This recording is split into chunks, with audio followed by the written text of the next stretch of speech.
الذين يذكرون الله قياما وقعودا وعلى جنوبهم ويتفكرون في خلق السماوات والأرض এর আগের আয়াতে আল্লাহ বলেন ইন্না ফি খালকিস সামাওয়াতি ওয়াল আরদ ইখতিলাফিল লাইলি ওয়ান নাহারি লাআয়াতিন লিউলিল আলবাব। আসমান ও জমিনের মাঝে যত সৃষ্টি আছে এবং রাত দিনের আবর্তনের মাঝে যারা জ্ঞানী তাদের জন্য নিদর্শন আছে। কিসের নিদর্শন? আল্লাহকে চেনার নিদর্শন।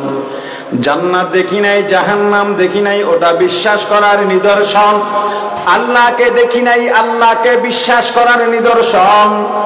আল্লাহর গায়েবের উপরে ঈমান আনার নিদর্শন। জ্ঞানী কারা?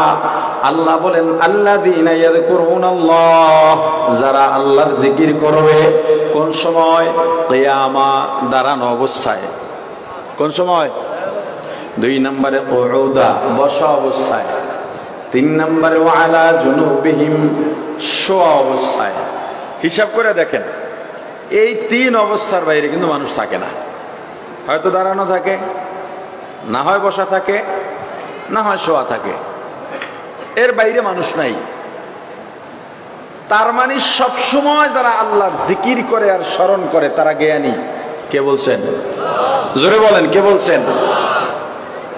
আর ওই যে ফিকিরের কথা বলছি, ওয়ায়াতাফাক্কারুনা ফি খালকিস সামাওয়াতি ওয়াল আরদ, আসমান ও জমিনের মাঝে আল্লাহর যত সৃষ্টি আছে এটা নিয়ে যারা ফিকির করে, চিন্তা করে, গবেষণা করে।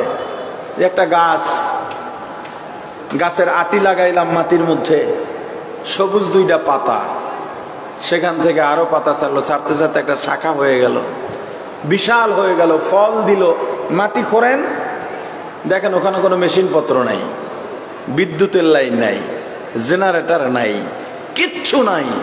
এই পৃথিবীর কোন বিজ্ঞানী আজ পর্যন্ত একটা গাছ তৈরি করতে পারেনি।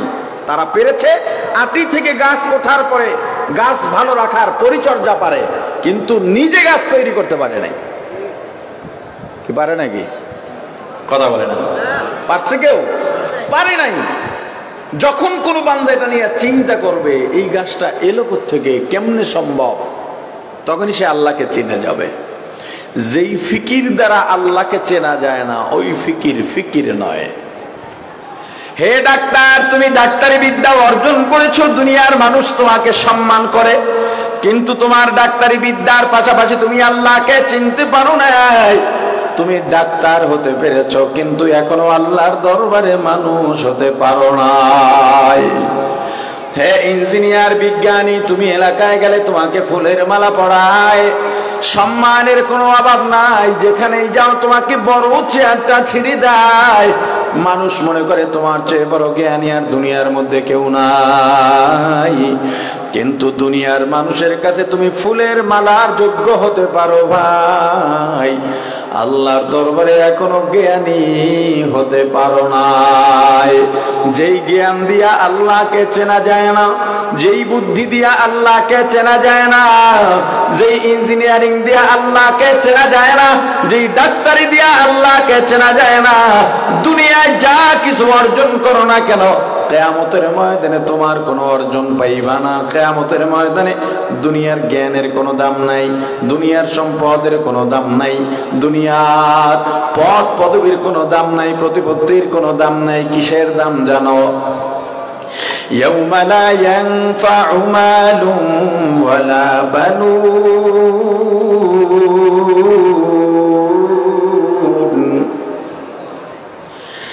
ইল্লা মান আতাল্লাহ إلا من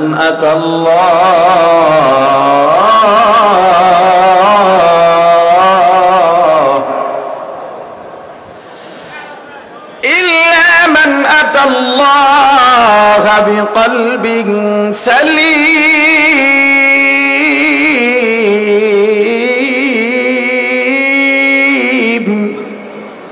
কিয়ামতের ময়দানে লা ইয়ানফা, কোনো উপকারে আসবে না, মালুন, মালদাররা জানো মাল দৌলতের কোনো দাম নাই, দুনিয়ার সম্মান প্রতিপত্তির কোনো দাম নাই, সন্তান সন্ততি নেতা নেত্রীর কোনো দাম নাই, দলের কোনো দাম নাই। কিয়ামতে কিসের দাম জানো? ইল্লা মান আতাল্লাহ, আল্লাহ বলেন যারা আমি আল্লাহর কাছে আসবে কি নিয়া? বিকলবিন সালিম, শুদ্ধ কলব নিয়ে আসবে, পরিচ্ছন্ন কলব নিয়ে আসবে। এই কলবের দাম আল্লাহর কাছে। তোমাকে দেখতে অনেক সুন্দর, এজন্য আল্লাহ মাফ করে দেবেন, হবে না?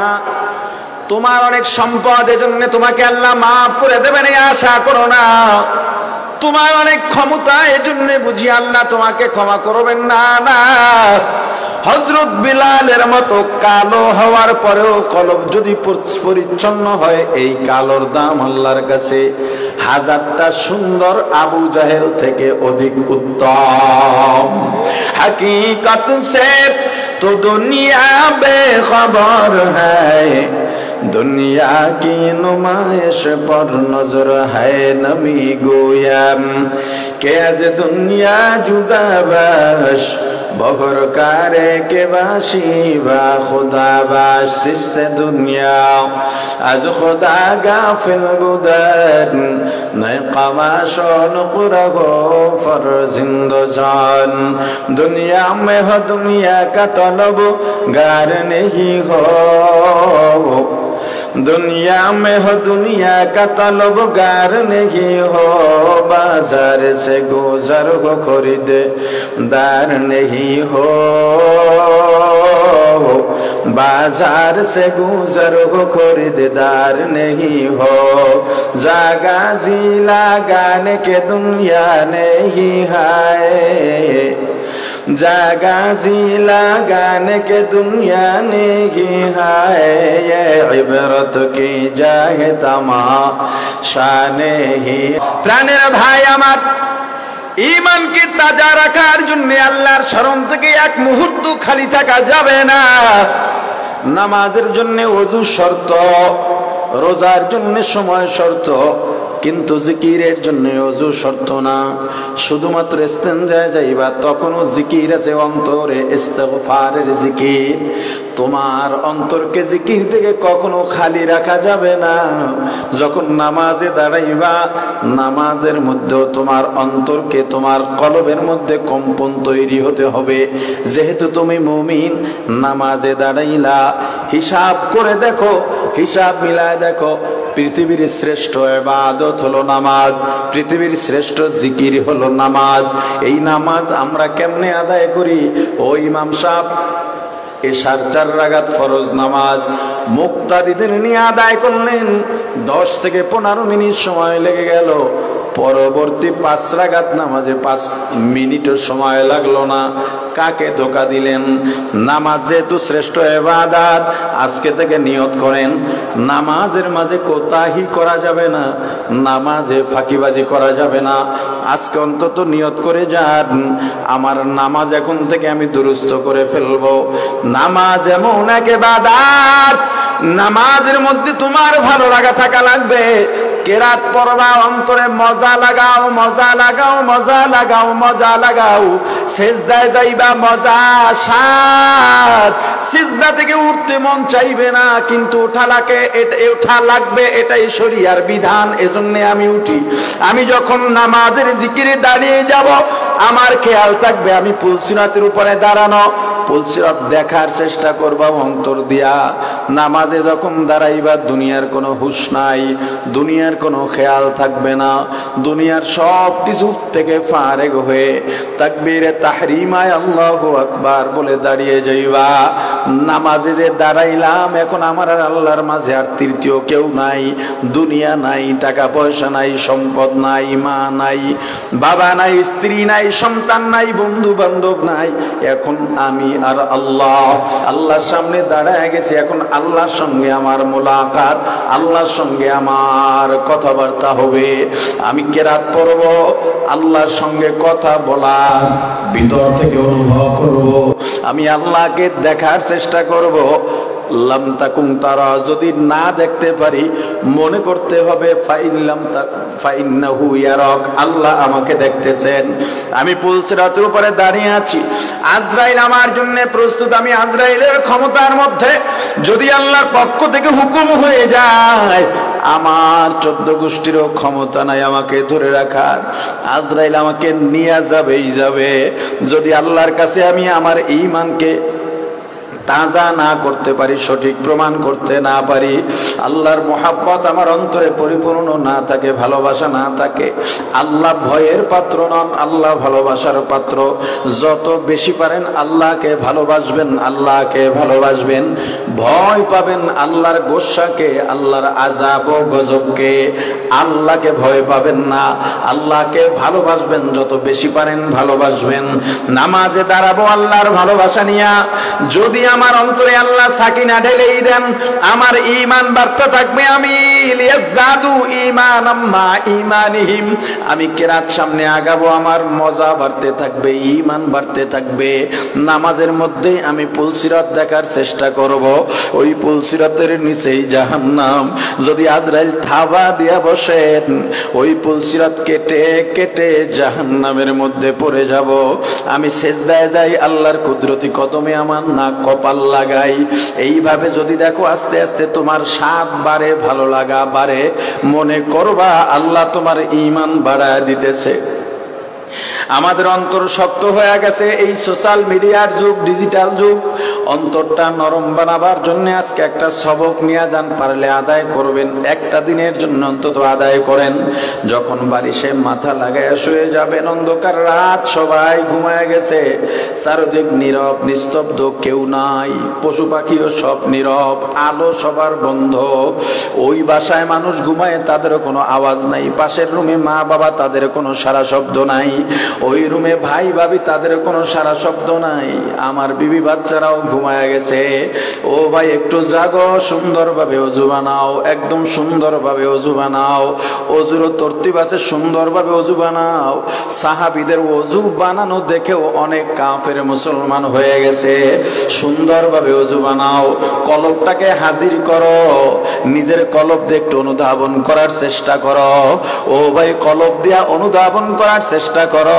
আমি চাইলে তোমাকে দুইটা ঘটনা বলে তোমাকে মাথায় রাখতে পারি, কিন্তু আজকে বয়ান করার জন্য আসি নাই, হযরতের আমানত রক্ষার জন্য, এখানের মুরব্বীদের নির্দেশ পালন করার জন্য, তরতিব রক্ষা করতে আসছি, কিছু খুরসা কথা বলতে আসছি, তোমার কলবটাকে জাগায় দেওয়ার জন্য আসছি, তোমার বন্ধ কলবের দরজায় ধাক্কা দিতে আসছি। ও ভাই কলবটাকে জাগাও, নিজেকে চেনার চেষ্টা করো। আমি কে, কতদিন দুনিয়ায় আছি, আমার আশেপাশে যারা আছে তারা আমার কে, আমি তাদের কে, আমার দুনিয়ায় যত সম্পদ আছে আমার কোন কাজে লাগবে, আর সামনেই বা কি হবে। ও ভাই সুন্দরভাবে ওযু বানাইয়া একটা আলাদা রুমে যাও, বাতিটা বন্ধই থাকবে, অন্ধকার। নামাজে দাঁড়াও, নামাজে দাঁড়াও, নামাজে দাঁড়াও। 2 রাকাত 4 রাকাত নামাজ আদায় করো। এত সুন্দরভাবে নামাজ আদায় করবা, তোমার দিল, তোমার খেয়াল যেন নামাজ থেকে বাইরে না যায়। তুমি আল্লাহর দিকেই মুতাওয়াজ্জু হইয়া নামাজ আদায় করবা, মনে করবা এটাই মনে প্রাণে মেনে নাও, এটাই আমার জীবনের শেষ নামাজ। এমন আছে নামাজের মধ্যে আজরাইল দাঁড়ায় যাবে আর সামনে হাঁটতে দেবে না। আজরাইল এমন এক জিনিস, সামনে দাঁড়াইলে আর কেউ কদম বাড়াইতে পারবে না। আমার নামাজ শেষ, আমার দুনিয়ার জার্নিও শেষ হয়ে যাবে। 2 রাকাত 4 রাকাত নামাজ শেষ করে এবার একটু তেলাওয়াত করো, একেবারে মন লাগায়া তেলাওয়াত করো। প্রত্যেক শব্দ বলবার মনে করবা আমি আল্লাহর সঙ্গে কথা বলতেছি, আল্লাহ আমার একদম নিকটে আছে। নাহনু আকরাবু ইলাইহি মিন হাবলিল ওয়ারিদ। আমার আল্লাহ বলেন বান্দা তোর শাহরগ, যেখানে যেই রগটা কেটে দিলে মানুষ আর বাঁচে না, এই রগের থেকেও আমি আল্লাহ তোর কাছে আছি। তেলাওয়াত করেন, তেলাওয়াত করার পর একটু জিকির করবেন, দুনাল জাহরি, মৃদু আওয়াজে, স্বাভাবিক যেভাবে কথা বলেন, যাতে আশেপাশে শব্দ না যায়, মনটায় লাগাইয়া জিকির করবেন। সুবহানাল্লাহ, আল্লাহ পবিত্র, আলহামদুলিল্লাহ, আল্লাহু আকবার, লা ইলাহা ইল্লাল্লাহ। আপনি যদি পীরের মুরিদ হন, আপনার প্রতি ইল্লাল্লাহর সবক থাকলে ইল্লাল্লাহ জিকির আদায় করবেন, না হয় না করলেও কোনো সমস্যা নাই, আল্লাহ আল্লাহ জিকির করবেন, জিকির করবেন আর একটু মোরাকাবা করবেন। জীবনে তো হয়তো মোরাকাবা করেন নাই, অন্ধকার ঘরের মধ্যে বসে একটু মোরাকাবা করবেন। মৌতের মোরাকাবা, আমার তো মৃত্যু হবেই হবে, আজরাইল তো আসবেই আসবে। ওই আজরাইল কেমন জানি না, আজরাইল এলে কেমন কি হয় তাও জানি না। ওই যে কবরের মধ্যে মাকে রাখলাম, বাবাকে রাখলাম, চাচাকে রাখলাম, চাচিকে রাখলাম, বন্ধু বান্ধব রাখলাম, আমার সে বয়সে কম কতজনকে কবরের মধ্যে রাখলাম। ওই কবরে কেমনে থাকবো তাও তো জানি না। ঘরটা যখন অন্ধকার দেখবে একটু ভয়ে ভয়ে লাগে। আল্লাহর কাছে বলো, আল্লাহ এই অন্ধকার ঘরটাই তো আমার ভয়ের কারণ, কবরে কেমনে থাকবো। নিজের লাশ সামনে দেখার চেষ্টা করো, নিজের লাশ দেখার চেষ্টা করো। আমি আমার ঘরে শুয়ে রয়েছি ঘুমানো, আমার বিবি বাচ্চা আমার পাশে ঘুমানো। হঠাৎ আজরাইল আমার জান নিয়ে গেছে, আমার বিবি আমার গায়ের উপরে হাত দিয়া দেখে শরীর ঠান্ডা হয়ে গেছে। হঠাৎ করে লাফ দিয়া লাইটটা জ্বালাইয়া দিছে, নাকের কাছে নিয়ে দেখে, তুলা দিয়া দেখে আমার আর শ্বাস নাই, মারা গেছি। একটা চিৎকার দিয়ে আমার বিবি আমাকে ছেড়ে বের হয়ে যাচ্ছে, আমার সন্তানগুলো আমার ঘর থেকে বের হয়ে যাচ্ছে। যেই বিবির জন্য এত কিছু করলাম, একটু আমার শ্বাস বন্ধ, আমাকে ছেড়ে চলে যায়। সন্তানের জন্য মাথার গাম পায়ে ফেলাইয়া গায়ের রক্ত পানি বানাইয়া সেই বরিশাল খুলনা থেকে চিটাং গেছে, চিটাং থেকে সিলেট ঢাকা যাইয়া সিএনজি চালাইলাম, অটো চালাইলাম। 1 বছরে একটা মিষ্টি খাই নাই। আজকে মনে চাইছে একটু মিষ্টি খাবো, দোকানে গেলাম। এমন সময় আমার ছেলের মা ফোন দিয়া বলে, সন্তান মাদ্রাসা থেকে আসছে, পরীক্ষার ফি লাগবে। আমি মিষ্টি না খাইয়া ওই সন্তানের জন্য ফি পাঠাইয়া দিছি। ঈদের সময় সন্তানের নতুন জামা কাপড় আমার সেরা জোতা সেলাই করে, পুরান পাঞ্জাবি ধুইয়া ইস্ত্রি করে তারপরে ঈদগাহে গেছি। সন্তানের জন্য এত কিছু করলাম, ওই সন্তানও বের হইয়া যায়। যেই মা না খাই আমাকে খাওয়াইছেন, যেই মা আমি অসুস্থ হইলে ঘুমান নাই, যেই মা আমাকে দূরে রেখে বাড়ি যদি ভালো খাবার পাকাইতেন, মজাদার পিঠা বানাইতেন, খাইতেন না, আমি দূরে, আমি বিদেশে, আমি লেখাপড়া ব্যবসার কাজে দূরে। ওই মাও তো আমাকে জায়গা দেয় না। সবাই কান্নাকাটি করবে ঠিক, কিন্তু কেউ বলবে না যেতে দেব না। 5টা দিন আমার বাবাকে রাখো, 2টা দিন আমার বিবিকে রাখো, 1টা সপ্তাহ আমার ছেলেকে রেখে দাও। সবাই কান্নাকাটি করবে ঠিক, কিন্তু বিদায় দেওয়ার জন্য সব আয়োজন করবে। একদল কান্নাকাটি করবে আর কবর করবে, আর একদল কান্নাকাটি করবে আর মসজিদে যাবে খাটি আনার জন্য, আর একদল মশারি টানাবে, আর একদল পানি দেবে গরম পানি করার জন্য বড়ই পাতা দিয়া। এবার নিজের লাশ নিজের সামনে দেখার চেষ্টা করো, নিজের কবরটাকে নিজের সামনে দেখার চেষ্টা করো, আর আল্লাহকে ডাকতে থাকো। জিকির বন্ধ হবে না, জিকির বন্ধ হবে না, জিকির বন্ধ হবে না। ওই যে দেখো আমার লাশ ধোয়াইয়া গোসল করাইয়া পাতলা সাদা 3খানা কাপড়ের প্যাকেটে বানাইয়া খাটের উপরে উঠাইয়া জানাজা দিয়া 4 জনে খাট কাঁধে নিয়ে রওনা হয়। আমার ছোট ছোট ছেলে মেয়েগুলো আমার পিছনে পিছনে দৌড়ায়, আর আমাকে আব্বু আব্বু বলে ডাকে, জবাব দিতে পারি না। আমার বিবি ঘরের বিছানায় ঘরের খাদালে গড়াগড়ি খায় আর কাঁদে। আমার মা বাড়ির দরজায় গিয়া গাছের আড়ালে দাঁড়াইয়া আমার লাশের বহরের দিকে তাকাইয়া তাকাইয়া কাঁদে। আর এই কবরে রাখবো, কবরে কি হয় জানি না। আমাকে কবরে রেখে সবাই তো এখন চলে যাবে। আমি ভাববো আমার সাথে বুঝি কেউ থাকবে, শেষ পর্যন্ত কেউ না। কলা পাশের চালি দিয়া কলা পাতা বিছাইয়া ওই কবরটা অন্ধকার হওয়া শুরু করবে। সবাই হাতের মধ্যে মাটি নিয়া আমার কবরে মাটি দেবে আর বলবে, মিনহা খলাকনাকুম ওয়া ফিহা নুঈদুকুম ওয়া মিনহা নুখরিজুকুম তারাতান উখরা। ওরে ভাই, কবরের অন্ধকারের চেয়ে ভয়ঙ্কর অন্ধকার আর কিছু নেই। আর কবে নিজেকে চিনবা? কি দরকার তোমাকে? দুনিয়ার মানুষ চিনবে, কোনো লাভ নাই। হিসাব কইরা দেখছি দুনিয়ার মানুষ কম চেনে না, কম সম্মান পাই নাই। কিন্তু এই কবরে যদি আমি ঈমান খারাপ হয়ে যাই, আমার আমল যদি দুরুস্ত না হয়, কি গুনাহ করছি আমি তো জানি। নিজের পিছনের গুনার কথা মনে থাকে না, একদিন বসো, নিরিবিলি বসো, পিছনের সব গুনাহ সামনে হাজির করো, দেখবা দুনিয়ার সমান গুনাহ হয়ে গেছে। ওই গুনার সামনে নিজেই লজ্জিত হয়ে যাইবা, আল্লাহর কাছে চাওয়ার মতো আর মুখ থাকবে না। এবার লজ্জিত হয়ে আল্লাহর কাছে বলো, আল্লাহ এত গুনাহ আমার তুমি গোপন রাখছো রে মালিক।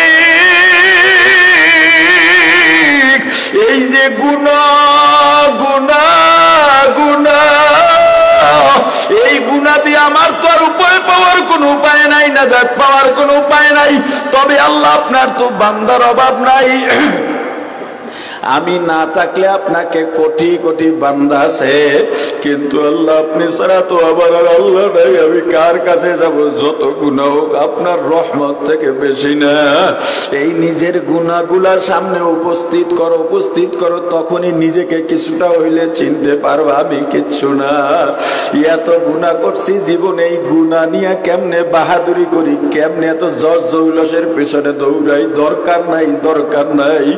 আজরাইল একদম আমার সাথে আছে, অর্ডার হবে আমাকে নিয়ে যাবে, কেউ আমাকে জিজ্ঞেস করবে না। স্ত্রী সন্তানের জন্য এত মায়া, এত পরিচয়, এত কষ্ট, এখন মারা গেলে এই যে সম্পর্ক শেষ, সারা জীবনেও আর সম্পর্কের জোড়া লাগবে না। আল্লাহ আমাদেরকে ঈমান তাজা করার, মজবুত করার তৌফিক দান করেন, বলেন আমিন। শুধু মুখে মুখে না, কার্যকরী আমাদের জিকিরে ফিকিরে থাকার তৌফিক দান করেন, সকলে বলি আমিন।